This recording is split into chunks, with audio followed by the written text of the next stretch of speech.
Bonjour à tous et bienvenue sur Univers Xiaomi.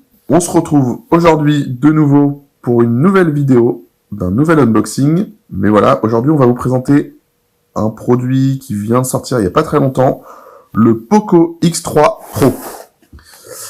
Donc voilà, on l'a reçu il n'y a pas longtemps, donc on l'a reçu en 256 Go dans la version Frost Blue, donc bleu. Donc voilà pour la boîte, on va ouvrir et découvrir ensemble. Donc, avec Poco, on a toujours ce petit carton de remerciements. Ici, on va avoir donc la première pochette avec l'outil pour mettre la carte SIM. Une pochette d'autocollant à coller sur le dos de la voiture, bien sûr. Hein.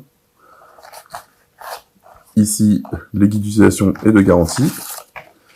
Et la pochette, la coque en silicone que Xiaomi nous a pris l'habitude de nous offrir avec leur téléphone.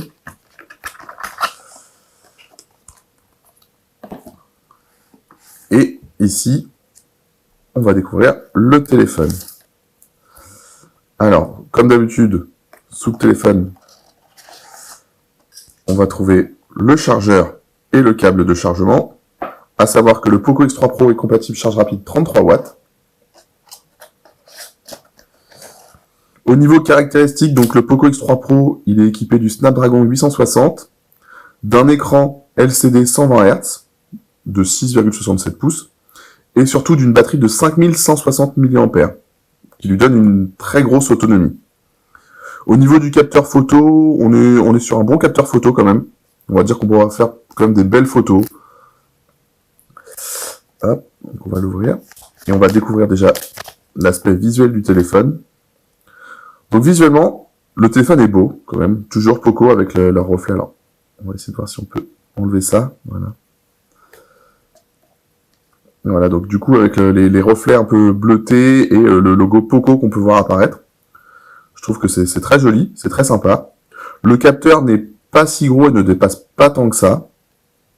Surtout avec la coque en silicone, bah, il ne dépassera plus.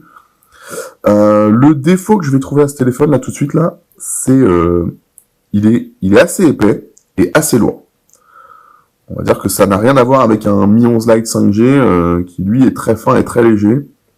Là, à l'inverse, on est plus proche du Mi 10T Pro quoi, au niveau épaisseur et poids. Pour ceux qui le connaissent.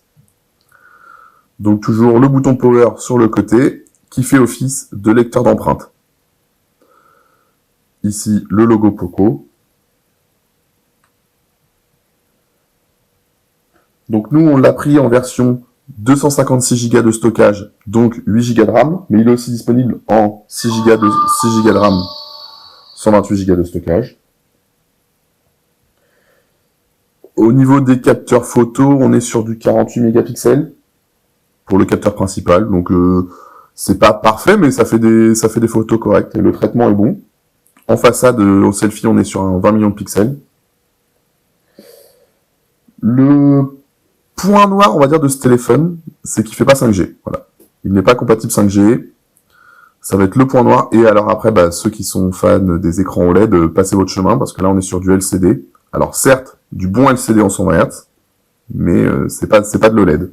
Voilà à peu près pour le tour de ce téléphone. Sinon, après, je pense que c'est pour une petite utilisation plutôt des personnes qui vont faire quand même des photos, pas des photos professionnelles, mais des photos qui aiment bien faire de belles photos de temps en temps, et voilà.